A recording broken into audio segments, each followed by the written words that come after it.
Bienvenidas y bienvenidos a esta tercera sesión de nuestro seminario de Inteligencia Artificial y Educación.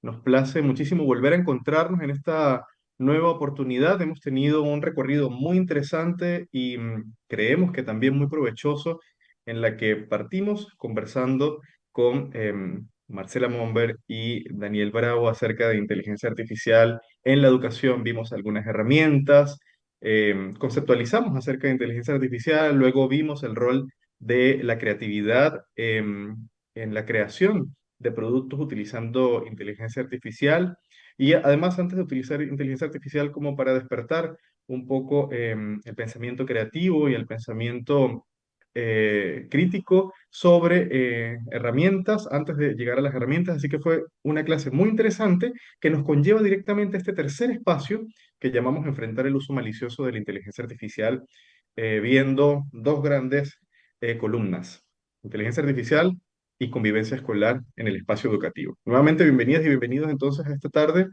en nombre de Fundación Telefónica y su programa de Educación Global Pro Futuro. Queremos darle la más cordial bienvenida a este espacio del día de hoy. Sin más, quiero presentarles a las invitadas de lujo que tenemos en esta sesión, que está a cargo de Viviana Hoffman, del equipo de Valoras de la Universidad Católica. Ella es directora ejecutiva del programa Valoras de la Universidad Católica, psicóloga educacional también de la Universidad Católica, magíster en Comunicación Social y Educación de la Universidad Autónoma de Barcelona. Es doctora en Educación de la Universidad Diego Portales y de la Universidad Alberto Hurtado.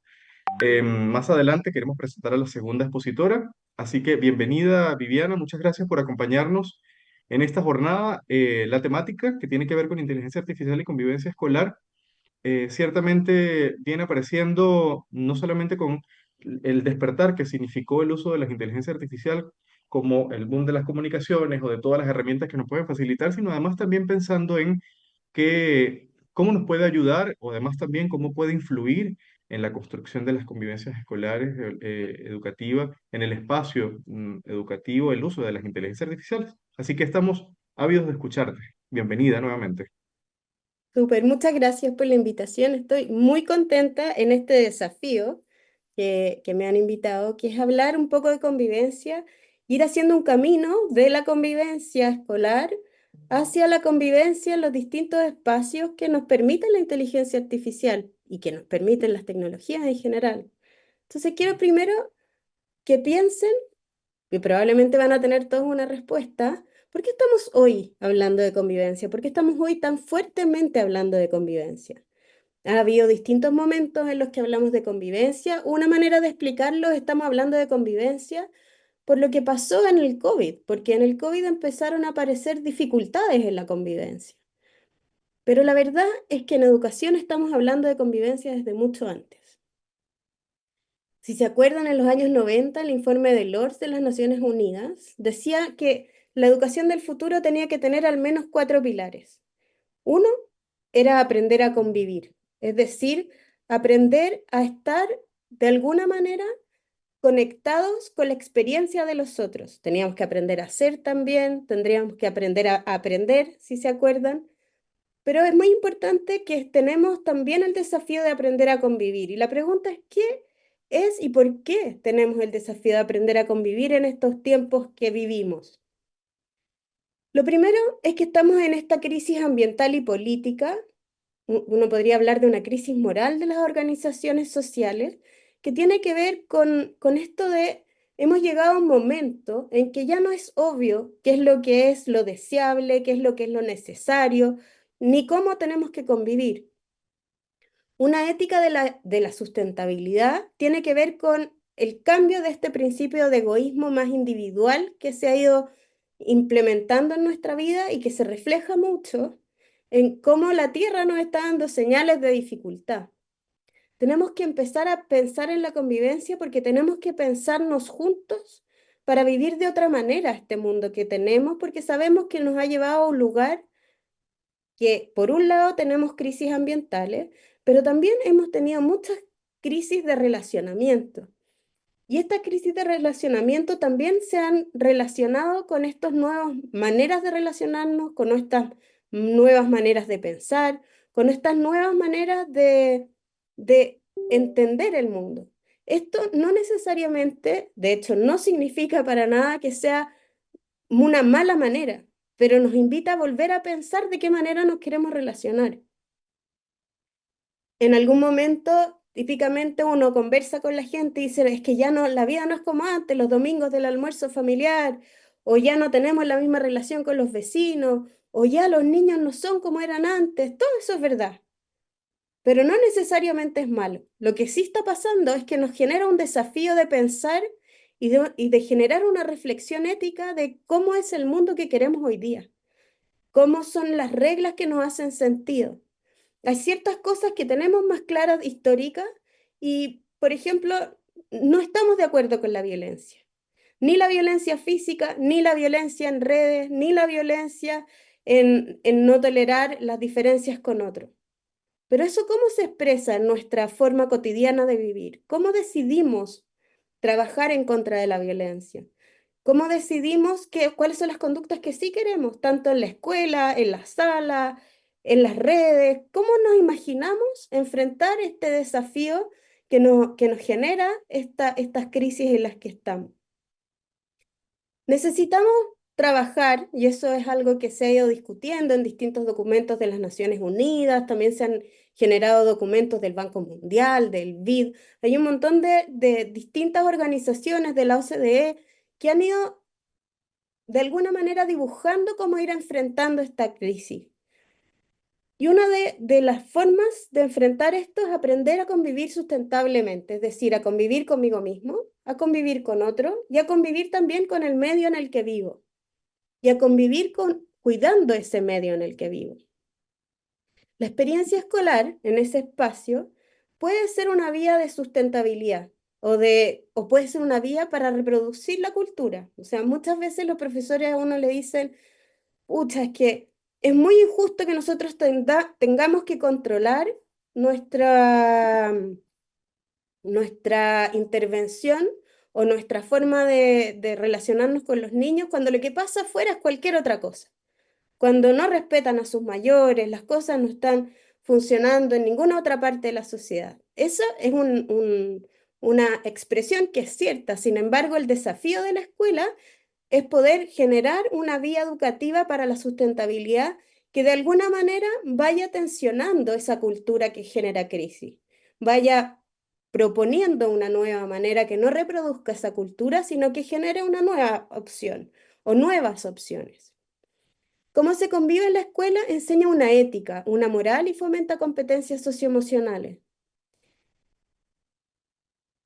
Enseñar una ética tiene que ver con enseñar a pensar, a reflexionar de la moral. La moral más bien tiene que ver con reglas y las competencias socioemocionales son las que nos permiten llevar esa reflexión ética y esa moral que definimos a actuaciones, a actos, a discursos, a narrativas, a cosas que nos puedan servir para estar en la escuela. Si nosotros en la escuela vivimos en tensiones, vivimos generando malos tratos o tratos que no nos hacen felices y no hacemos reflexión sobre eso, lo más probable es que los habitantes de nuestro espacio aprendan esa manera de convivir. Y cuando hablo de los habitantes de nuestro espacio, no solo me refiero a los estudiantes. Muchas veces esos desafíos también están en los adultos. Y ¿para qué les voy a decir los desafíos que hay en las redes? Hay una tolerancia al maltrato en las redes que muchas veces no aceptaríamos en la vida real, pero que necesitamos trabajar sobre eso, tener reflexiones éticas sobre eso, porque nosotros queremos que nuestra convivencia sea como la imaginamos en todos los espacios en los que habitamos. Y esa es la reflexión ética. ¿Cómo queremos que sea esa convivencia? Actualmente en Chile se tiende a reproducir lo que está pasando en la sociedad y eso afecta al aprendizaje, pero también al desarrollo socioeconómico del país, en la medida que nosotros no nos hacemos cargo tan claramente, porque nos hacemos cargo hasta cierto punto. Tratamos de luchar contra estas formas que no nos parecen las que necesitamos o las que queremos en nuestras comunidades, pero muchas veces cuesta mucho, sobre todo porque lo hacemos de manera individual. En general, somos algunos los que defendemos algunas cosas, otros defienden otras, Otros defenderían algunas cosas, pero prefieren no pelear con los estudiantes. Otros sostienen ciertas reuniones de tensión o ciertas actividades de tensión con los profesores o con los apoderados. Suena más fácil decirlo que hacerlo, pero necesitamos generar una reflexión sobre lo que queremos y tenemos que generar estrategias concretas para sostener esa reflexión que queremos. Una comunidad es cuando todos los miembros de una colectividad incluyen en su deseo lo deseable para el todo. Entonces no hay una distinción entre el bien común y el bien individual. La asociación se ha convertido en una comunidad.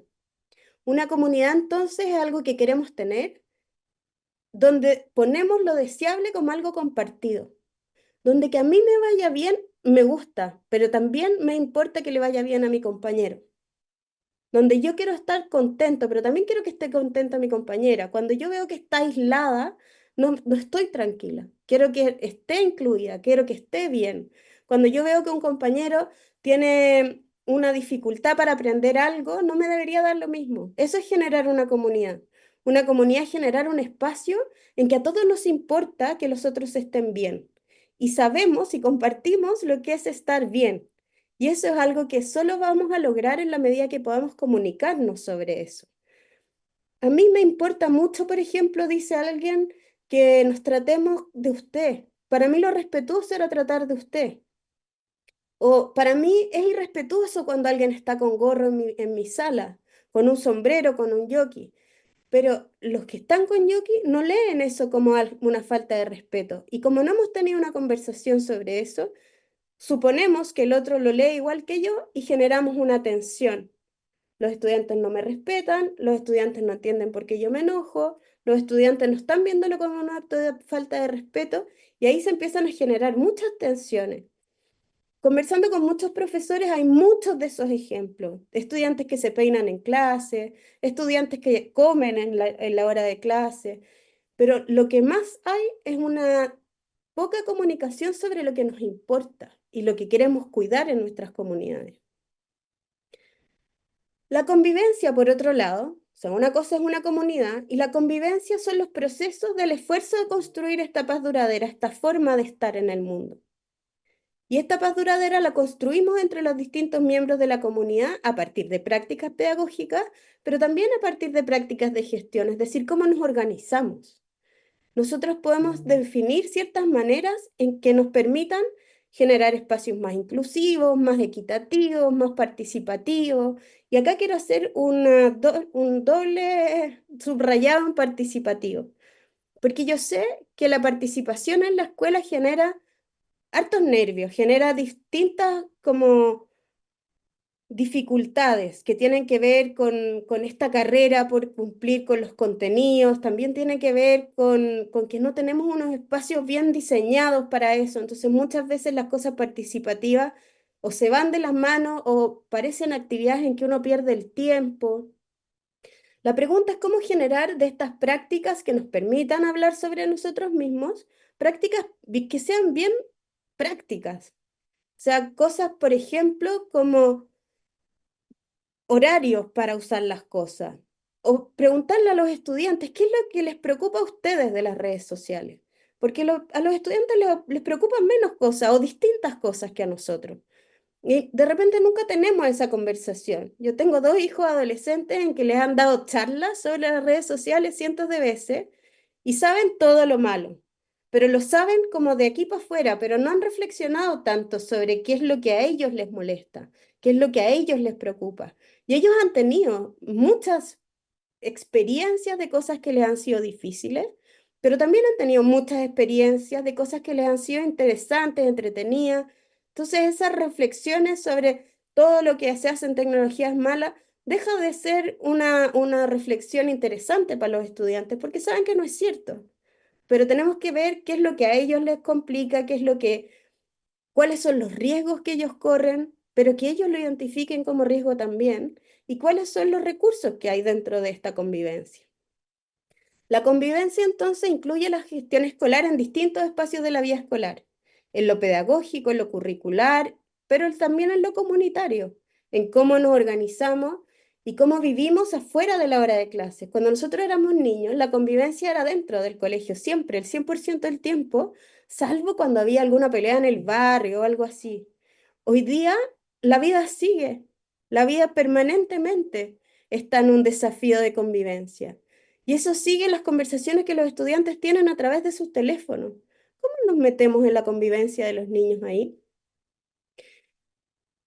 El Ministerio de Educación, pero también todos los otros las otras instituciones del sistema de aseguramiento de la calidad han propuesto trabajar con este modelo principalmente y tiene que ver con mirar sistémicamente la convivencia. En el año 2022, cuando empezamos a hacer las intervenciones para trabajar en el tema de convivencia escolar, nos encontramos que muchas comunidades entendían la convivencia como el nivel 3, es decir, niveles en que hay mayor intensidad de apoyo, donde se hace mucho trabajo con estudiantes de A1, con estudiantes que generan problemas, intervenciones en el aula, pero nos dimos cuenta que era muy difícil para los encargados de convivencia en ese momento generar promoción universal o cuidado o apoyos focalizados con grupos más reducidos en problemas más específicos, porque estaban muchas de la energía puesta en estas intervenciones a los niños de A1.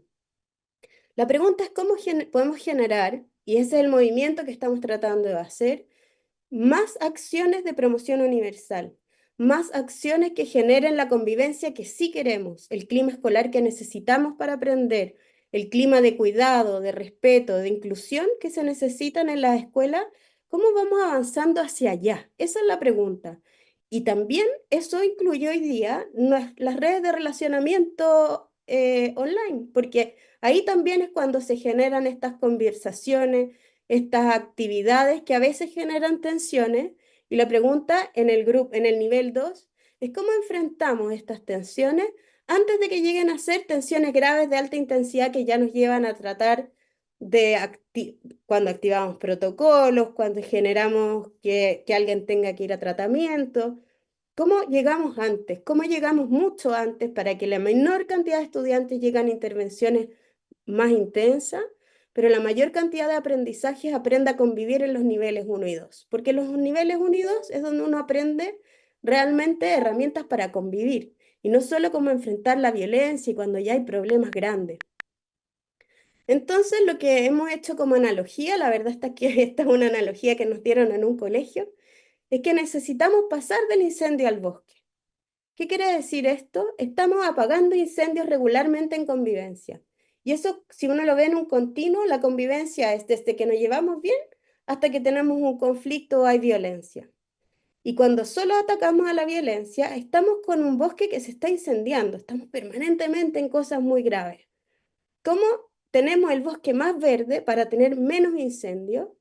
¿Y cómo lo hacemos para que haya alguien haciéndose cargo del bosque, mientras alguien se está haciendo cargo del incendio y no seamos siempre el mismo bombero que está en todos los lados? Entonces, lo que hemos aprendido en este proceso de trabajar con la convivencia en hartas instituciones escolares es que necesitamos cambiar la forma en que pensamos la convivencia. Necesitamos ver cómo incluimos a toda la comunidad en la convivencia. ¿Cómo, cómo se meten los estudiantes en esto? ¿Cómo los estudiantes se hacen responsables de la convivencia que tienen, sobre todo en las redes? ¿Cuáles son los sistemas? Si nosotros hoy día vamos al cine y vamos a ver una película, a nosotros nos dicen en la película apague su celular, no hable durante la película, pero si lo hacemos va a haber alguien que nos mire feo, va a haber alguien que nos diga, no, po, no se puede hablar en el cine, me está echando a perder mi película. ¿Qué rol le damos hoy día a los estudiantes cuando eso pasa, por ejemplo, en las redes? Cuando hay alguien que está maltratando a alguien en las redes, cuando está maltratando a alguien en la escuela, hay un modelo finlandés que se ha hecho muy conocido, que es el Kiva, que empodera a los observadores, ni al que está siendo maltratado ni al maltratante, sino a los que están afuera para que puedan partir eso. ¿Cuánto de eso podemos hacer, por ejemplo, para el bosque? Otro de los temas que aparecen con mucha fuerza es que hay muchas tensiones en los equipos profesionales, en los asistentes de la educación, los docentes, los directivos. ¿Cómo trabajamos de otra manera en ese espacio que nos permita tener otro tipo de relaciones? Ahora estamos en la cosa como del control y estamos en tensión. ¿Cómo generamos otra forma de relacionarnos? Necesitamos relacionarnos para sentir que estamos en un bosque verde, que no se va a incendiar en cualquier momento. ¿Qué cosa podríamos hacer de aquí a mañana que pueda ser algo muy menor, pero es como regar una plantita, ¿no? ¿Qué cosas podrían ayudarnos a cambiar rápidamente eso que queremos cambiar? Esto no va a suceder de aquí a mañana, porque como uno riega las plantas, ustedes saben, van creciendo poco a poco. Esto no es así, pero sí nos va a ir permitiendo que haya cada vez menos incendios. Mientras más seco está nuestro bosque, más incendios hay. Es súper importante cuando pensamos en la convivencia, primero que a convivir se aprende. Y yo creo que esa es una de las grandes lecciones que podemos sacar del periodo de pandemia. Los niños que no estuvieron en relación con otros durante mucho tiempo, se les olvidó cómo convivir. No se sabían las reglas. Los profesores relatan unas cosas bien, bien sorprendentes, perdón, del periodo justo después de la pandemia, sobre todo los niños más chiquititos que nunca habían estado en el colegio. Lo más importante que queremos que los niños aprendan, necesitamos potenciarlo. Mostrar, no, eso nos gusta, sí, eso es lo que queremos. Felicitamos a los niños que son generosos con los otros, que se preocupan porque a los otros les vaya bien. Miramos a los profesores que se ayudan entre sí y les ponemos el foco. El foco puesto siempre o regularmente en lo que no queremos es un problema porque no comunicamos bien qué es lo que sí queremos.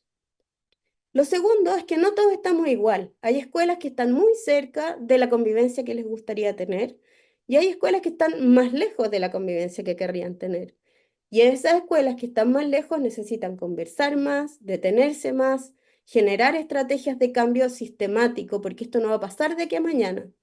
Tienen que tomar ciertas decisiones. Vamos a empezar a saludarnos en la mañana. Vamos a empezar a tener ciertas rutinas de cuidado. ¿Qué quiere decir rutinas de cuidado? Vamos a hacer ciertas cosas, vamos a tomar café a algunos profesores.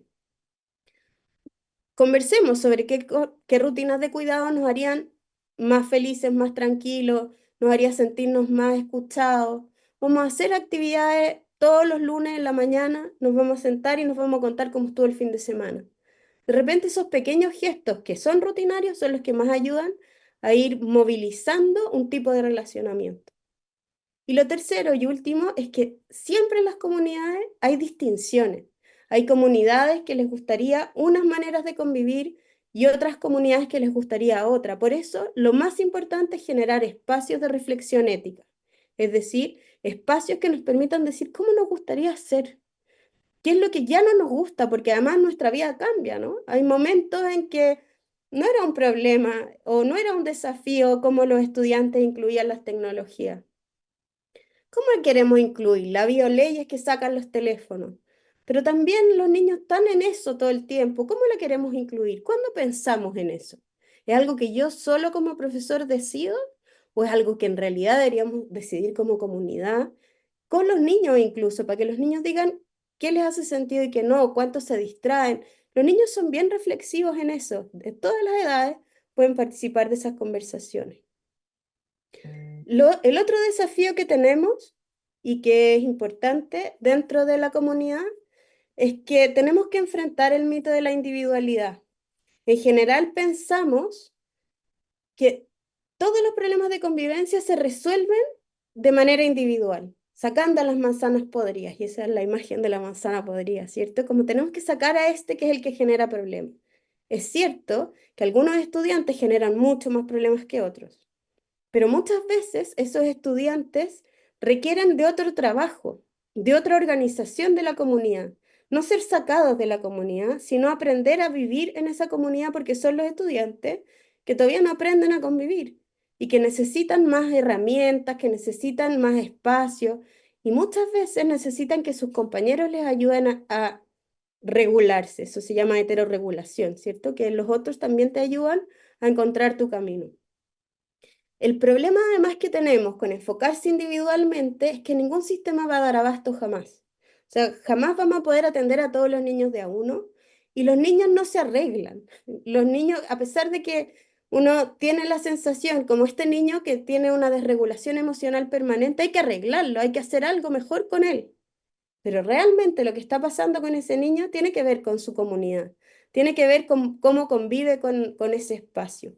Y ahí yo creo que es importante sacarnos de la cabeza que lo vamos a resolver individualmente. Pensemos que no podemos resolver individualmente nada. Entonces, que estos niños que tienen problemas individuales, de alguna manera tenemos que hacer que sean parte de la comunidad. Es cierto que hay niños que tienen alteraciones psicológicas, hay niños que tienen problemas de diversa naturaleza, más conductuales, pero la mayoría de los niños lo que tiene es un desconocimiento de las reglas o que no está de acuerdo con las reglas o que de alguna manera el ir contravenir las reglas le genera mayores beneficios que mantener las reglas. Por lo tanto, tenemos que empezar a pensar en, imagínense que viviéramos en una isla, en un archipiélago de islas, porque vivimos en imagínense cada sala una isla. No podemos echar a toda la gente de la isla porque finalmente se cambia de isla nomás. ¿Cómo hacemos para que esta persona que es compleja en nuestra isla sea feliz en nuestra isla? ¿Qué podemos ofrecerle? Y por último, necesitamos poner foco en el trabajo con los adultos. Una de las grandes dificultades que tenemos es que esto es algo que no hemos necesariamente desarrollado en la historia de la educación. Los adultos son fundamentales para poder sostener el clima y la convivencia escolar. Necesitamos generar participación y escucha de los adultos en estos espacios de construcción para que los adultos también a su vez puedan darle espacios a los estudiantes. Es muy raro que yo le dé espacio a los estudiantes si yo no tengo espacio. Y no hay ninguna posibilidad que haya un buen clima en las relaciones si los adultos no logran generar un buen clima entre sí. Y es un poco más fácil, no voy a decir fácil, un poco más fácil porque son menos. Necesitamos ponernos de acuerdo, necesitamos generar momentos de ponernos de acuerdo para ver cómo vamos enfrentando los desafíos de convivencia. Porque siempre vamos a tener desafíos de convivencia, porque van cambiando las cosas. Ayer no existía la inteligencia artificial. Nunca habíamos pensado cómo la incluimos, porque esto llegó para quedarse. ¿Cuándo vamos a hablar de eso? ¿Cómo vamos a hablar de eso? ¿Cómo nos vamos a relacionar en relación con eso? Necesitamos poder tomar decisiones sobre lo que nos convoca.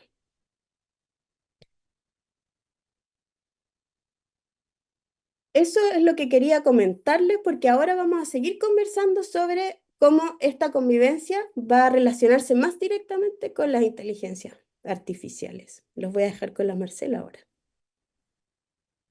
Muchas gracias, Viviana. Antes de continuar con Marcela, ha sido muy interesante además también que nos posicionaras en referencia a la convivencia educativa para poder entrar en este mundo de la inteligencia artificial desde la visión de la convivencia.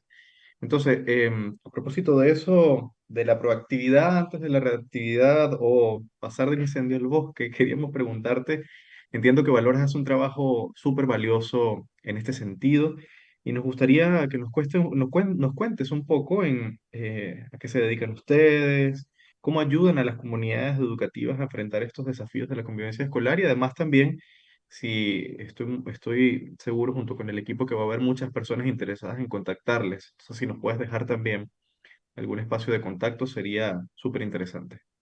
De todas maneras, les puedo dejar mi correo, pero también hay una página web de Valora UC, valorauc.cl, y nosotros tenemos ya casi 25 años.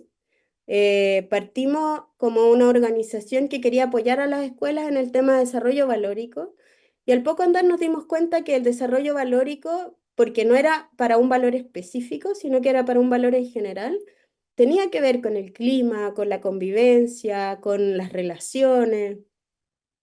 En este momento nosotros estamos trabajando en la región de Los Ríos con el programa Convivir se aprende del Ministerio de Educación. También tenemos programas que trabajamos con distintos establecimientos, poniendo las metas con los establecimientos. Hemos trabajado últimamente en temas de los reglamentos y disciplina formativa, que son desafíos grandes dentro de las comunidades.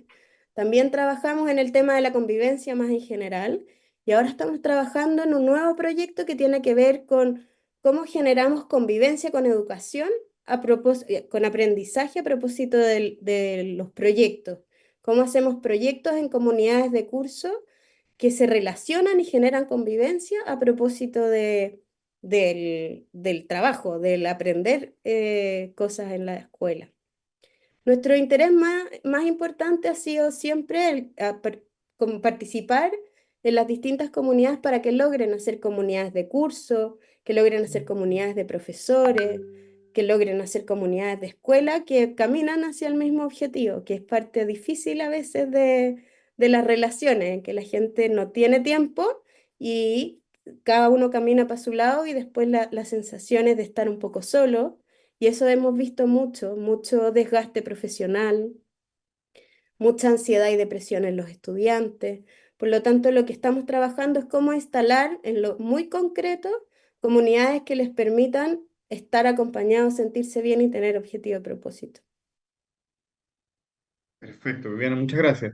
Tenemos un par de preguntas, pero creo que pudiéramos terminar de escuchar la presentación de Marcela y poder unir las preguntas al final, ¿te parece? Me parece muy bien, aquí estaremos. Perfecto, muchas gracias, Viviana. Y queremos continuar entonces con una amiga de la casa que ya ha estado en otra oportunidad acompañándonos en diferentes temas.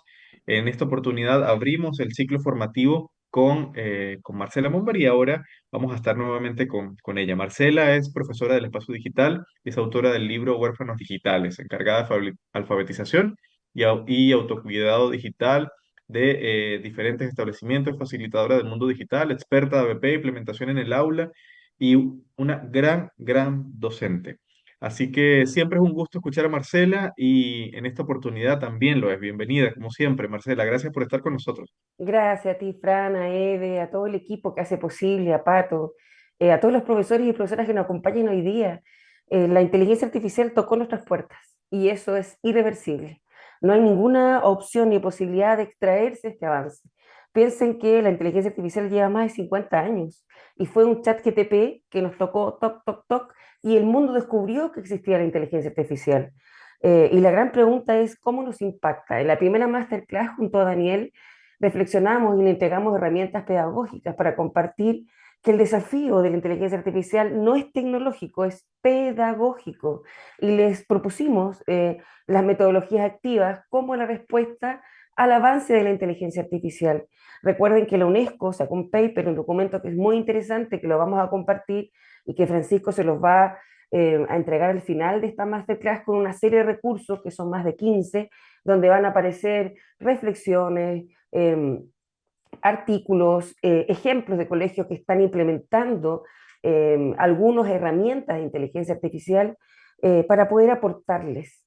Y lo que vamos a hacer ahora, después de la brillante intervención de Viviana, que me hizo mucho sentido, cuando Francisco les contaba que uno de mis primeros libros se llama Huérfano Digital, ese libro tiene un sentido, un objetivo, que era compartirle mi ocupación y preocupación de que los niños y niñas estaban solos en el espacio digital y que en esa soledad estaban adquiriendo vicios que estaban cambiando la forma en que se comunicaban, en la forma que creaban, en la forma que se entretenían y que había que el mundo adulto debía ingresar a ese mundo digital, específicamente las redes sociales, desde el ejemplo, desde ciertos códigos de conducta, desde acuerdos, porque esa soledad iba a traer cambios conductuales que iban a ser muy complejos de tratar cuando se enquistan en el tiempo.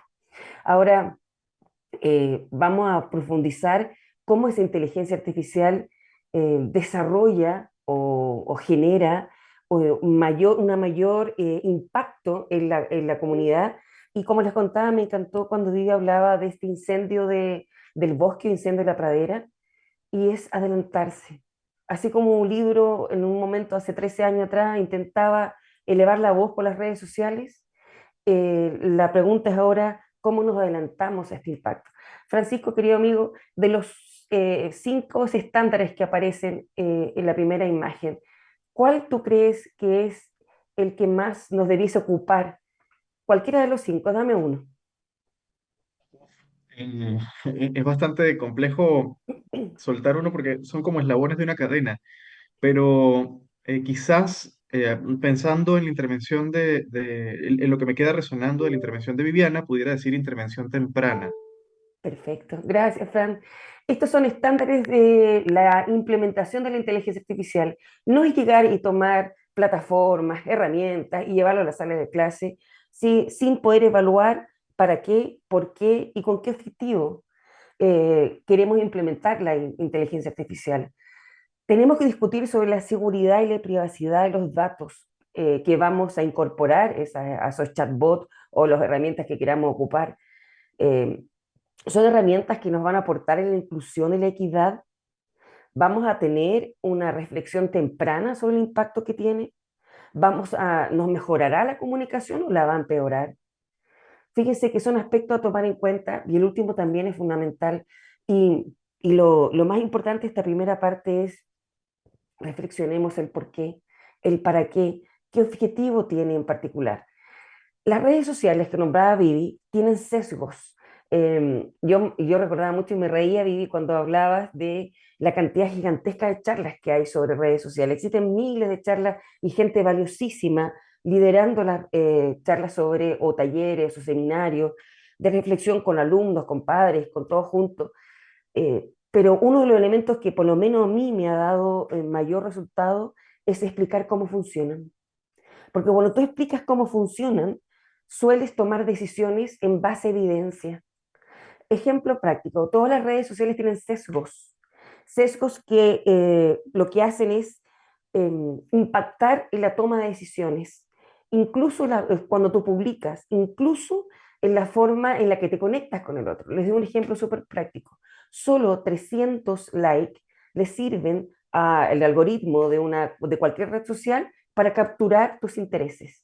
Y en base a eso va a generar lo mismo que aparece ahí para la inteligencia artificial, que se llama sesgo de retroalimentación o sesgo de confirmación.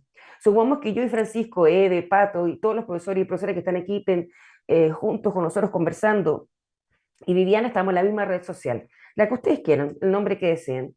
Y Francisco coloca, me encantan las charlas de Marcela y la Vivi.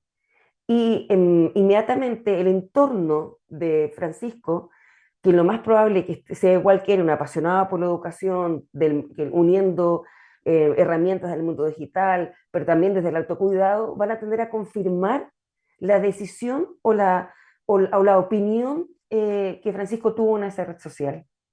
Y todas las redes sociales, y también la inteligencia artificial tiene sesgos de datos, de algoritmos, de diseño, de desarrollo, de confirmación, de interpretación, de retroalimentación, de omisión, porque están diseñadas de esa manera.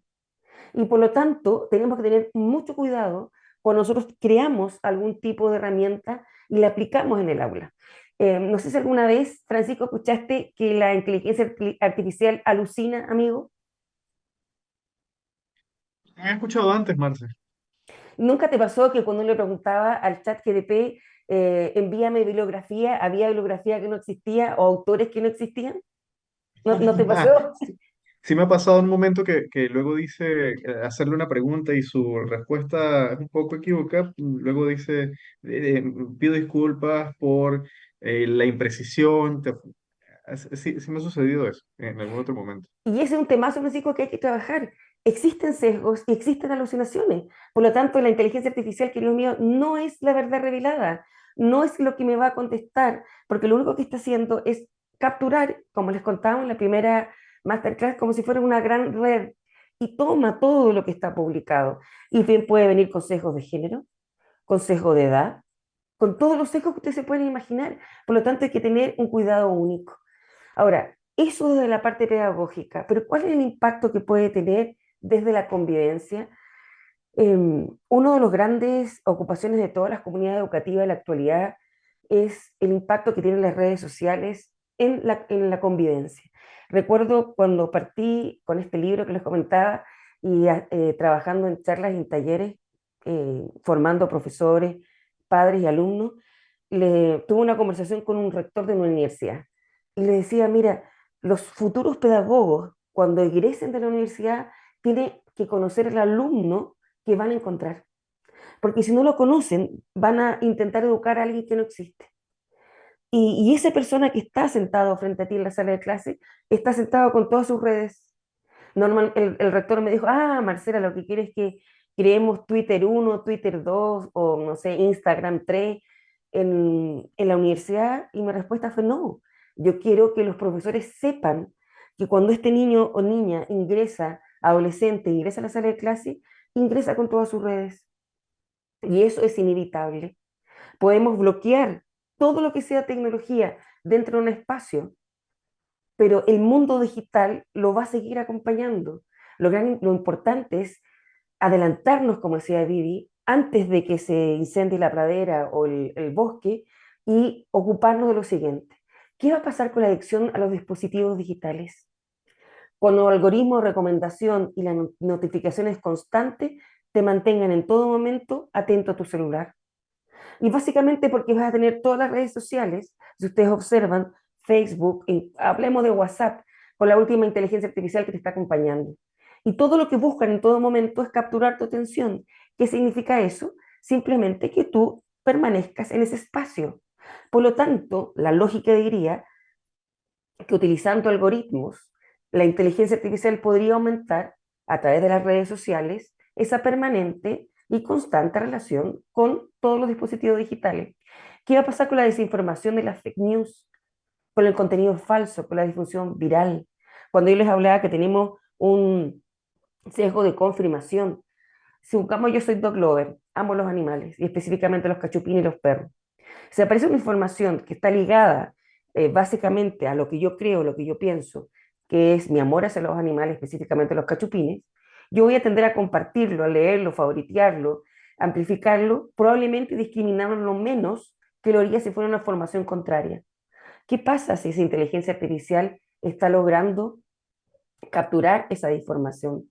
¿Qué va a pasar con la privacidad, con la recolección de datos? Datos que continuamente vamos a alimentar esa inteligencia. ¿Qué datos podemos compartir? Esa es la gran pregunta. ¿Qué va a pasar con el ciberacoso y el bullying? ¿Qué pasa si se automatiza el acoso? Si se detecta de forma tardía, si aumenta el aislamiento social, si las interacciones son completamente superficiales o personalizamos de tal manera que nos alejamos. Perdón, Francisco, querido, de lo que he conversado hasta ahora, ¿hay alguno que te llame la atención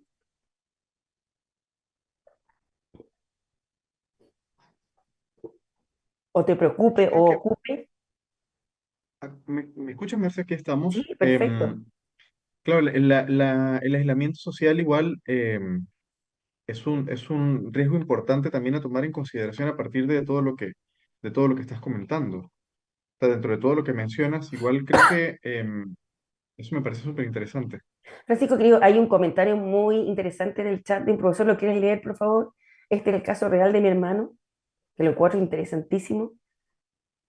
Lo leo tal cual. Este es el caso Sí, real de mi hermano. Soy profesor jefe de un quinto básico. Mis estudiantes comenzaron a compartir un sticker de WhatsApp que denigra a uno de sus compañeros. Ha sido atroz. Más de 1.500 stickers compartidos con una foto trucada. Aunque se activó el protocolo de convivencia, no sé cómo recomponer el ánimo del grupo, que quedó dividido con resentimientos y tenso. ¿Cómo se aborda una crisis así? Así y no se haya ese, hecho, así no se hizo un trabajo preventivo. la pregunta del profesor es fundamental, es existencial, porque normalmente tendemos a pensar, Francisco, que los stickers son inocuos, que son divertidos.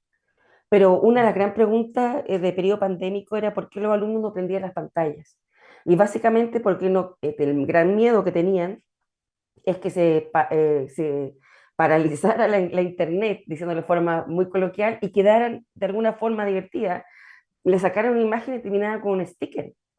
Y eso se compartía en tiempo real y no podían dominarlo, no lo pudieran. Básicamente, la respuesta para el querido profesor que hizo esta pregunta es, y que hizo esta reflexión, es necesario el debate ético, el ponernos de acuerdo, el hacer un contrato padre, hijo, profesor, entre todos los que somos parte de la comunidad educativa. No es correcto ni aporta a la comunidad compartir stickers que denosten, demigren o agredan a alguna persona, porque en el mundo digital, tanto como en el mundo real, debiésemos tener los mismos códigos de conducta y no lo hacemos. ¿Y saben por qué? Básicamente porque el mundo adulto tiende a tener dos personalidades y uno siempre lo conversa cuando habla con la gente mayor. Te dicen, Fran, yo en el mundo real soy una persona muy respetuosa, saludo a todo el mundo, pero en el mundo digital yo tengo mi alter ego y yo tengo la libertad que el mundo real no me da. Pero el mundo digital está invadido de menores de edad que no deberían estar, pero están. Piensen específicamente en una sola red social, TikTok. ¿Y qué pasa con esos niños y niñas que están observando, Fran, un adulto que denosta, que denigra, que agrede, que se atrinchera? Por lo tanto, la gran pregunta es, ¿qué estamos haciendo para prevenir cualquier tipo de agresión digital? Hay hay varias respuestas. Hay algunos que trabajan con testigos, que son aquellas personas que están observando y normalmente son los primeros que levantan la voz diciendo, mira, tal cosa está pasando en esta red social, en WhatsApp, en Instagram, con los mensajes tempo. O también puede ser que es otra opción, que son tutores digitales, que son padres o son profesores que están validados por la comunidad y que dan ejemplo de un buen convivir digital. Pero es necesario tomar acciones y esas acciones tienen que ser repetitivas en el tiempo, constantes y progresivas. Porque si no, imagínate, Fran, lo que significa por un niño que entra a una sala de clase y lo normal es que entre observando sus redes. Y al observar, estoy hablando desde que llega de la casa al colegio. Supongamos que el colegio tiene bloqueado las redes sociales, está bloqueado el uso del celular, pero él desde su casa, recuerden que mayoritariamente los chicos se conectan a las redes sociales y a los juegos online de 7 de la tarde a 3 de la mañana. Ese es el rango en el que ellos juegan y se conectan. Y llega un sticker, Fran, que se están burlando de él. ¿Qué opción tiene ese niño que está sentado en una sala de clase de concentrarse en la clase? Ninguna, porque viene con todo lo que ha vivido antes. Por lo tanto, es tan importante, otro ejercicio que lo encuentro maravilloso, Fran, hay colegios que toman todos los días 15 minutos de sana convivencia, tutor, profesor jefe, curso. ¿Cómo llegaste hoy día? ¿Cómo fue tu día anterior? Me sigue, se da una conexión emocional. Entonces, y una vez que logras desconectarte de este mundo que te rodea digital, puedes entrar básicamente a una clase en particular y lo encuentro sinceramente genial. Vamos ya adelantando un poquito sobre los riesgos que existen para estudiantes y jóvenes. El primero es aumentar la adicción digital. Y esa adicción digital es la madre de todos los vicios, ciberbullying, grooming, sexting, todo lo que ustedes quieran nombrarme, y los nuevos, suplantación de identidad, nacen de esa adicción digital que nos lleva a cuestionarnos y ponernos de acuerdo en la necesidad de atrasar la entrega de herramientas, específicamente como el smartphone, de educar en cómo funcionan las plataformas, en generar acuerdos de autocuidado digital, pero ahí está el rol paterno. Y ahí, queridos padres, los convoco a que investiguen, compartan buenas experiencias, más allá del control parental. De hecho, me reía hace poco, Fran, no me reía, me cuestionaba porque todo el mundo hablaba de control parental y un 35% de los niños en la última investigación se salta el control parental porque llevan toda una vida conectados, por lo tanto, suelen saber qué hacer para simplemente bypassarse el sistema. Pero cuando tú los educas en ese impacto que tiene el dormir mal, el no concentrarse, en la necesidad de relajarse, de que pierde la atención plena, eh, logras comprender el impacto que tiene la adicción, el impacto de la convivencia escolar. Y aquí básicamente lo primero es el aislamiento. ¿Qué les parece esto, queridos profesores? Chatbot emocional. Crear una novia a través de ChatGTP. Este es una persona que lo compartió, pero está bien común en la actualidad y ella comparte esta reflexión. Él se dedica a entender en mí, proveer apoyo emocional y a diferencia de otros hombres, Dan está disponible 24/7. Dan se llama su novio virtual. ¿Han escuchado que existen chatbots de personas que han fallecido y que aquellos que están acá han creado para sentirse acompañados?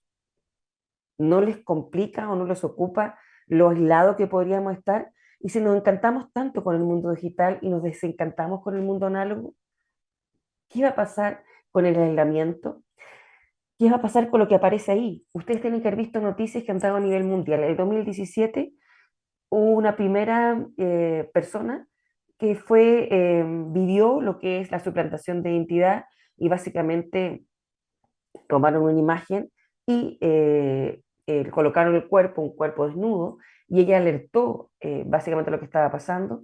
Y esto, si ustedes se han observado, han aparecido en comunidades educativas en el mundo, en el caso nacional, y la gran pregunta es, ¿qué hacemos frente a este avance? Y específicamente son con herramientas de acceso que son desgraciadamente muy simples y que se encuentran millones de tutoriales en este momento en el mundo digital, específicamente en las redes.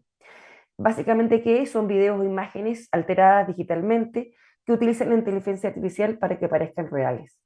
Un 66% se ha ocupado por entretenimiento. Tienen que haber visto infinidad de películas que hay actores que están fallecidos, que han sido recreados con inteligencia artificial, o otros elementos que han aportado al entretenimiento. Pero hay un 34% que se dedica a agredir, a denostar y a acosar. Y aquí tienen ejemplos de mal uso de la inteligencia artificial: propagar noticias falsas, generar desinformación, desacreditar a alguien, cometer delitos, mensajes tempo, esos mensajes que se borran en Instagram, sticker, lo que compartía hace poco el profesor, grupos de odio en WhatsApp. Todo eso está avanzando y básicamente, ¿por qué avanza, queridos profesores y profesoras? Por la soledad en que están los adolescentes y el mundo en general, por no comprender el impacto que esto tiene, por el no desarrollo de algo que es fundamental, que es la ética, el ponernos de acuerdo. Eh, Ahora podríamos quedar con este mensaje que pareciera hasta ahora muy preocupante y podríamos, Fran, decir, por Dios, la inteligencia artificial está entrando y nos está trayendo más problemas que aportes. Todo lo anterior que les compartí es producto de la orfandad digital. Nosotros llegamos tarde a la discusión sobre las redes sociales. En este momento, una agencia de datos en España, que es muy interesante, está elevando la voz por el impacto que está teniendo Fortnite, entre otras cosas, TikTok, en los menores de edad. Por otro lado está Estados Unidos y otros países en general en que están cuestionando eh, los sesgos y las herramientas. Incluso hay un paper un artículo que vamos a compartir con Francisco al final de la masterclass, que es interesantísimo, que nos habla de que las redes sociales están ocupando más de 30 técnicas de la neurociencia para mantener la atención. Esto es continuamente estar viendo virales, publicaciones que te conectan. Piensen, si hay un papá o mamá que está presente, cuando entra algún viral de algún video que le interesa y empiezan a aparecer, obviamente, una infinidad de invasión del mismo interés, y puede pasar media hora, una hora, hora, hora y media. Bueno, en este momento hay toda una discusión, pero llegamos tarde al impacto. Llegamos, pero tarde. No podemos llegar tarde al impacto de la inteligencia artificial. Absolutamente no, porque exponencialmente es infinitamente más poderosa a la hora de captar tu atención que las mismas redes sociales. Pero qué aporte es positivo, porque quiero, Frank, que nos quedemos con algo positivo y no nos quedemos solo con lo negativo, porque la inteligencia artificial está logrando cambios maravillosos dentro de la vida común y de cualquier ser humano. Frank, querido, de lo que están ahí, ¿cuál te interesa más? ¿O cuál te gustaría profundizar?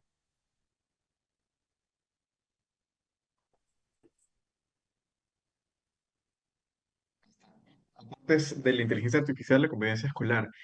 Igual siempre seleccionar uno bien difícil, la verdad, porque creo que igual todos trabajan engranados y ciertamente algunos son más prioritarios que otros, pero em, yo creo que esto de la creación de tutores virtuales, Marcela, que en algún momento estuvimos conversando que no necesariamente tenía que ser, por lo menos dentro de la sala de clase, un adulto, sino entre los mismos estudiantes que se puedan resguardar y proteger en el uso de redes sociales, porque al Sí. final muchos de ellos se topan entre las redes, entonces creo que es una idea que me pareció bastante interesante, esta formación, creación o promoción de tutores virtuales que puedan también surgir dentro de los pares.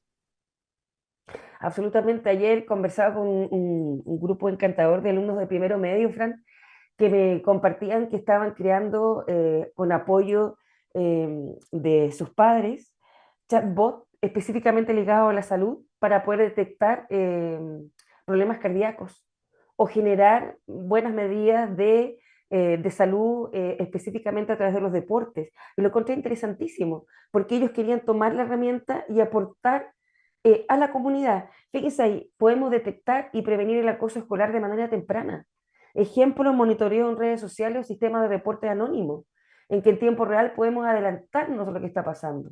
Normalmente recuerden que cuando se vive el ciberbullying o el ciberacoso, los niños, las niñas y los adolescentes les cuesta mucho expresar lo que están viviendo porque se van contra su entorno cercano, contra sus pares, por lo tanto es de extrema valentía, pero demora mucho y en la demora va dejando huellas indelebles. Creación de tutores virtuales, como les contó Fran, mejorar la gestión de aula, promocionar la salud mental a través de chats de apoyo, desarrollar y fortalecer habilidades socioemocionales, hacer simulaciones que permitan tomar decisiones, fomentar la ética digital y la responsabilidad en línea. Miren qué maravilloso. Cuando yo me protejo en este mundo digital y cuando yo soy responsable de mi ética y mi responsabilidad en línea. Fomentar el autocuidado digital, alfabetizarme, nuevos códigos de convivencia. Queridos míos, la inteligencia artificial, como toda herramienta digital, depende de cómo la vamos a ocupar, cuánto vamos a conocer, qué sesgos, qué efectos, qué alucinaciones, qué aportes tiene, cómo lo vamos a hacer. Y mi recomendación final, primero, es que cuando intenten o busquen tomar la inteligencia artificial, ya sea como aporte pedagógico o como aporte a la comunidad, lo hagan de forma muy controlada, en espacios muy pequeños, midan el impacto que esto tiene y después compártelo. Recuerde que somos compañeros de ruta, como hemos hablado siempre en Fundación, y eso implica que todo lo que vamos avanzando lo vamos compartiendo en tiempo real. A perder el miedo, pero estar cautos, a investigar cómo funcionan y a compartir nuestras experiencias, a tomar acuerdos con tiempo y tener muy claro que cuando hablamos de inteligencia artificial, la protección de la salud mental y de la adicción digital de los menores de edad debiese ser nuestro objetivo fundamental. Estamos hablando de tomar acuerdos, proteger a estos pequeños, ocuparlos en la medida que vayan creciendo en el tiempo. Recuerden que yo soy profesora aula de tercero, de segundo, cuarto medio, pero tenemos que tomar acuerdo y no podemos llegar tarde como llegamos tarde a las redes sociales. Ya, Fran, querido, dejo de predicar y damos el espacio para las preguntas. Bien, gracias Marcela, siempre es un gusto escucharte. Queremos invitar a Viviana, si está por allí, para que hagamos la ronda de preguntas. Tenemos tres preguntas y me gustaría partir con esta que surgió mientras estuvo Viviana conversándonos sobre convivencia escolar y creo que nos puede ayudar para enlazar las otras dos. Lo primero es, em, de acuerdo a lo que se expone para mejorar la convivencia, deberíamos partir por establecer lo que se quiere o lo que se espera. Pero ¿cómo es posible llevar eso? ¿Cómo se puede llevar eso a los espacios virtuales? Esa es la primera pregunta.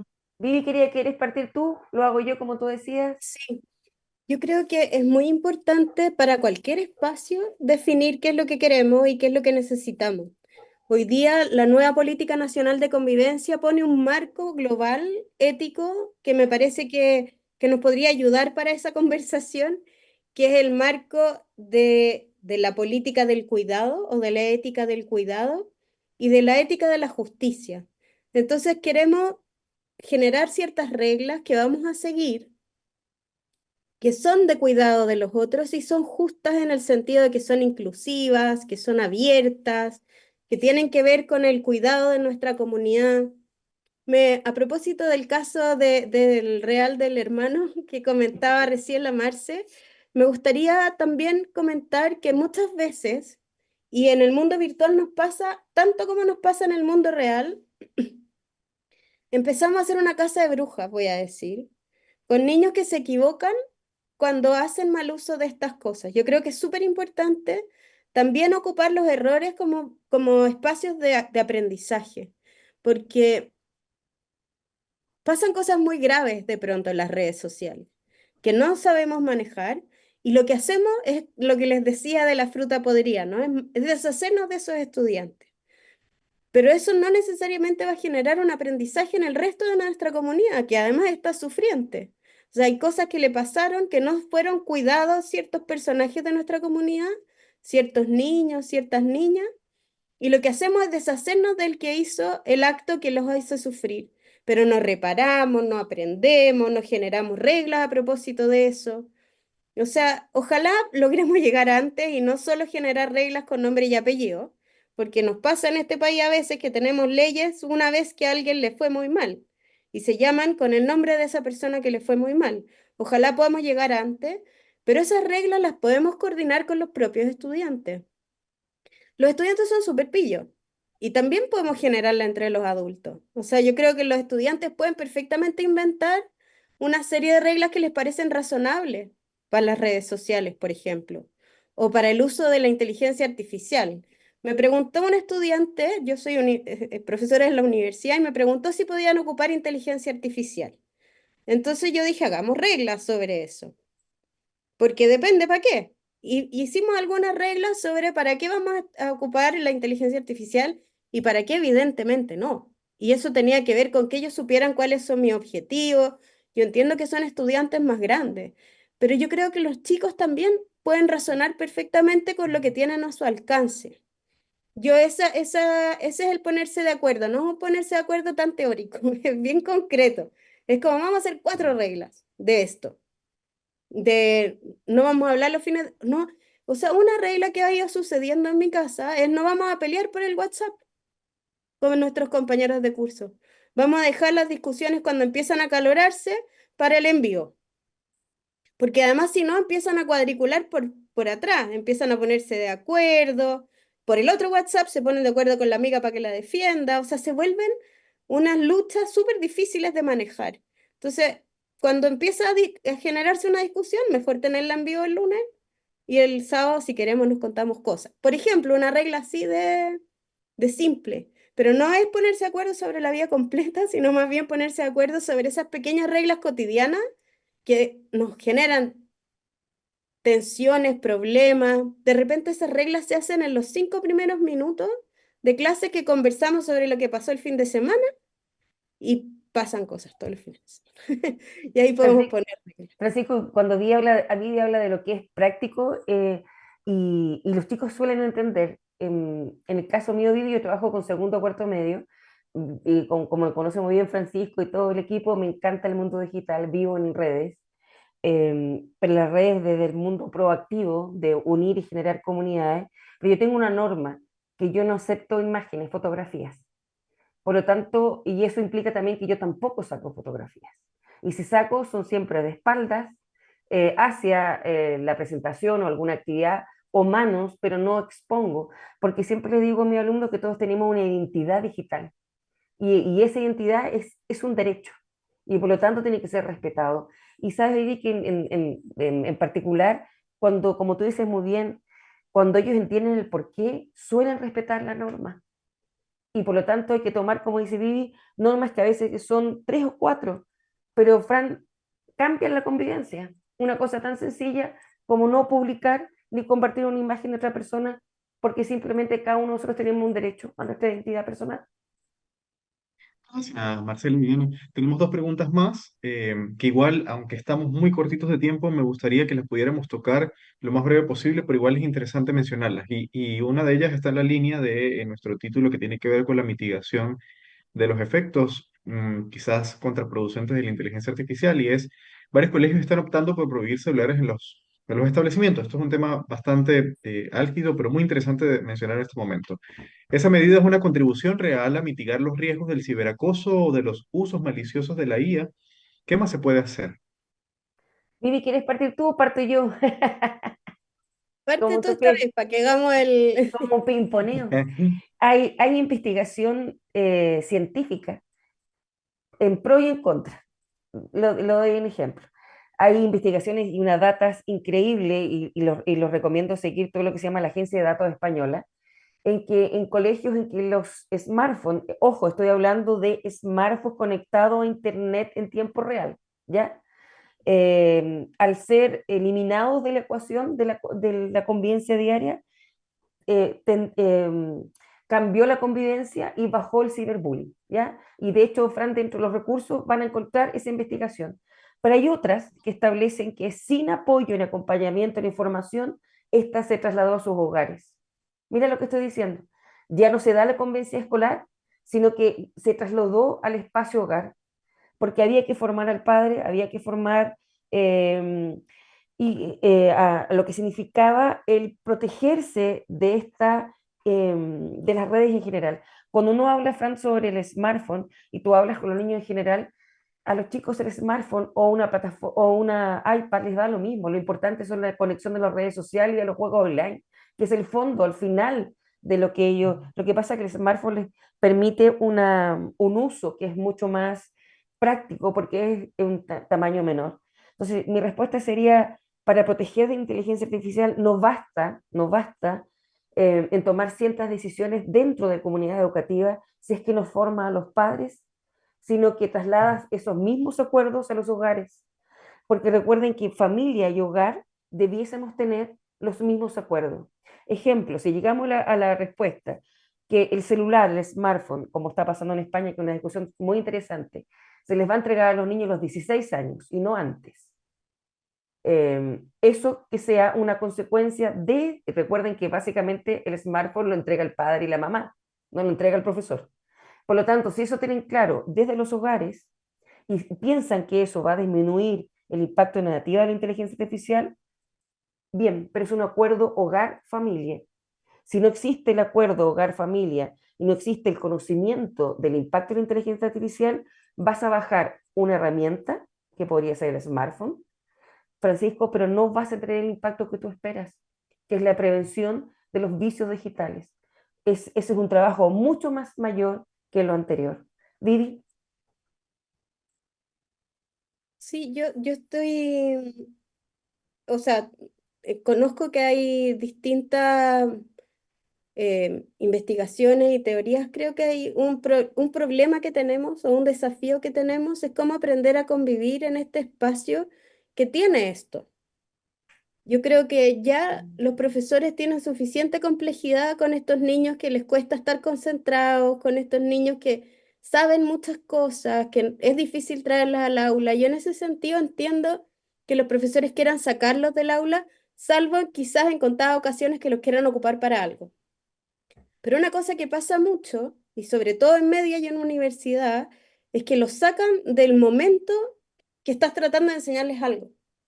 Y eso es muy complejo porque toda la creación de motivación tiene que ver con un proceso que se construye con los estudiantes. No es algo que yo les voy a hacer una clase divertida y payaseo hasta que me pesquen. La verdad es que lo que sucede es que yo voy relatando algo, ellos me relatan algo y vamos construyendo un aprendizaje. Si los estudiantes están en otra cosa durante la hora de clase, es muy difícil construir una clase significativa, motivante, que integre a los estudiantes. Entonces yo creo que uno podría pensar eventualmente que los teléfonos podrían servir como una herramienta, por ejemplo, de investigación en algún contexto específico. Pero estar con el celular mientras estoy tratando de hacer una clase hace muy difícil hacer que las clases sean enganchantes o de aprendizaje. Por lo tanto, yo diría que dentro de la investigación, que no es que sea malo por sí mismo, tiene que tener un uso muy controlado. Hoy día es difícil de controlar porque es difícil de controlar casi todo. Por lo tanto, creo que es bien importante. Uno podría pensar ya que no lo traigan al colegio y lo dejen en una caja, pero inicialmente, si los estudiantes tienen smartphone, que estoy segura que tienen en media y ¿Mm? en la universidad, probablemente séptimo y octavo y algunos más chicos, creo que los más chicos de octavo para abajo pueden no tener porque además se supone que no es legal.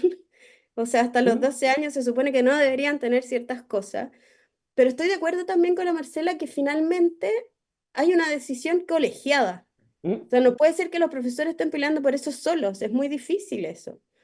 Y yo creo que la época pandémica también fue muy compleja porque aumentó el uso de los aparatos en los niños y retroceder es muy difícil. Entonces, dado toda esa composición del lugar, yo diría que en este momento me suena ¿Mm? bien parar el uso de los celulares regularmente porque están medio desbocados, porque los profesores ya tienen suficientes problemas, pero no es una regla para la vida. Yo diría que dado el contexto actual, no es, se justificaría no tener el celular todo el tiempo y que quizás podemos ir haciendo construcciones de reglas y hablar sobre los celulares y sobre la vida en las redes sociales. Esto que decía la Marce del doppelganger que tenemos ¿Mm? en las redes sociales, que no es como uno, también es algo a reflexionar, como que uno pudiera tener un personaje tan distintos a uno y no tener consecuencias para uno. Eso también es algo que podemos reflexionar, esté o no esté el teléfono. Yo creo que el teléfono y toda la inteligencia y las redes llegaron para quedarse, van a ser un problema a la convivencia escolar de todas maneras porque lo son el sábado en la noche, Sí. pero no es necesario que esté el celular para que podamos hablar de él. Y recordar, Vivi y Fran, que la mayor cantidad de las comunidades educativas está asumiendo la prohibición del uso del smartphone hasta octavo primero medio. ¿Ya? Está completamente fuera de la ecuación. Y cuando Vivi hablaba de esta falta de atención plena, tú lo notas en una sala de clase. Es imposible que un niño que tenga encima una herramienta donde está conectada a las redes sociales, que le llega notificación cada 2 segundos. Recuerden que la red social, el objetivo es capturar tu atención. ¿Cómo compite ese profesor con esta herramienta que en tiempo real está conectándote y está mandando notificaciones para que estés ocupado específicamente de esto? No hay ninguna posibilidad. La atención plena la perdieron. Por lo tanto, hay que volver a, como dice Vivi, a acuerdos y a explicarles el por qué. ¿Por qué no puedes usarlo? ¿Por qué lo ideal es que no lo traiga? ¿Por qué lo importante es que no te conectes hasta las 3 de la mañana? Porque el otro día no vas a poder, no vas a dormir nada, vas a estar cansado y vas a resucitar como a las 9 de la mañana. Tienen que entender ese proceso. Y si lo entienden, a mí me ha resultado esa forma, suelen ellos mismos eh, comprender lo que significa. Recuerdo, Vivi y Fran, hace poco una conversación con padres, les pedí, bájense las notificaciones, quiten las notificaciones de las redes. Pero ¿cómo lo vamos a hacer? No puede ser que la red te controle a ti. Tú tienes que entrar a la red cuando tú estimes conveniente, porque si no, va a estar simplemente controlando tus acciones y tú eres el adulto, el que da el ejemplo. Y bueno, después de una ardua discusión, el 99.9% bajó sus actualizaciones y el 1% dijo no. Marce, rápidamente, en un minuto para poder cerrar, no quiero cerrar este espacio sin tomar esta pregunta que yo creo que nos permite hilar todos los contenidos y es la inteligencia artificial que ha instalado WhatsApp ahora con su nueva actualización. Se ha convertido en la herramienta favorita de los estudiantes, nos dice una pregunta. Para hacer tareas, he tenido que hacer cada vez más evaluaciones orales para combatir la copia y el plagio, pero esto tomó mucho más tiempo y se ha atrasado en el desarrollo de los contenidos. ¿Qué qué otras cosas se puede hacer para evaluar y que mis estudiantes no usen tanta inteligencia artificial? En un minuto vamos si pueden darnos algunas luces, tanto tú como Viviana, acerca de esta pregunta. Parto yo, si quieres, Vivi. Cambia, querido profesor, la metodología. Evalúa de forma diferente, evalúa procesos, no evalúes productos finales. Utiliza la herramienta dependiendo qué herramienta vas a utilizar y con qué objetivo. Ejemplo, como dijo brillantemente hace poco, utiliza para investigar, para encontrar información, pero que el resultado final que tenga que entregar tu alumno, tú vayas midiendo a lo largo del tiempo. Y eso hace, Fran, que las posibilidades de plagio son casi nulas. Porque tú no, si yo le pido, le digo, chicos, entreguenme un ensayo de 5.000 palabras, voy a tener 10.000 ensayos en un segundo con 5.000 palabras, con no sé cuánta bibliografía y cita. Pero si yo les digo, ya chicos, vamos a crear una pregunta significativa, motivadora, no googleable, para este desafío, y necesito que el primera entrega sea bibliografía que ustedes elijan, 2 análogos y 2 digitales. ¿Me sigue, Fran? Vamos, el proceso. Y por lo tanto, al final, las posibilidades de plagio son muy bajas, toda vez que los haces partícipes, toda vez que los sacas de su zona de confort y les dices que esa herramienta es un aporte, pero no es la verdad revelada porque suele equivocarse. Vivi. Yo estoy muy de acuerdo. Yo creo que en eso esto es una oportunidad, porque yo creo que hace rato que la educación no debería ser de memoria. Y estas cosas resuelven cosas de memoria, no de desafío y de qué tuve que ver yo con esto y qué tuvieron que ver mis compañeros. Yo creo que es una oportunidad para generar estrategias formativas más reales, ¿no? Más de la práctica, más de las cosas que hacemos en la vida cotidiana los adultos en nuestro trabajo. A nosotros nadie nos pregunta, ¿pueden decirme de memoria qué es lo que, bueno, quizás los abogados no lo sé, pero no en la mayoría de los trabajos, en la mayoría de los trabajos lo que nos dicen es, tenemos este problema, necesitamos resolverlo. Y yo le puedo decir a ChatGPT, resuélveme este problema, pero la probabilidad que sepa resolverlo y ver distintas partes es distinto que cuando además yo pongo la evaluación, por ejemplo, en cómo nos aseguramos que todo mi grupo aprendió, qué es lo que aportamos cada uno, cómo lo hacemos para poder ponernos de acuerdo y aprender, y por eso les contaba que estábamos trabajando en el tema de proyectos, de aprender a trabajar con otros y que lo que evalúo es mi capacidad de esperar, de escuchar, de construir y no mi capacidad de repetir una cosa que estaba en un libro. En ese sentido, una oportunidad, pero también entiendo que es un desafío grande porque no es como hemos hecho educación en el último tiempo. Y eso hay que aprender a hacer preguntas. Creo que lo más desafiante, porque estamos trabajando con grupos de profesoras, es la generación de esas preguntas que, como dice la Marce, no son googleables. No es tan fácil, yo creo que se puede hacer en equipos profesionales, darse ideas, construir. No, no es como que yo me siento en mi pieza y se me ocurre sola. Creo que es más difícil que eso, pero creo que es una súper oportunidad para poder tener aprendizajes más significativos con los estudiantes. Incluso uno podría construir con ellos también, como estos son los problemas que necesitamos resolver, elijan cuál quieren resolver y juguemos, pues vamos. Gracias, Viviana. Oye, pudiéramos seguir otro rato largo acá conversando y seguramente van a surgir algunas otras más preguntas, múltiples temas, la conversación muy amena, pero lamentablemente también la virtualidad nos permite un tiempo y queremos respetarlo. Así que muchísimas gracias, Viviana, por tu participación. Muchísimas gracias a Marcela.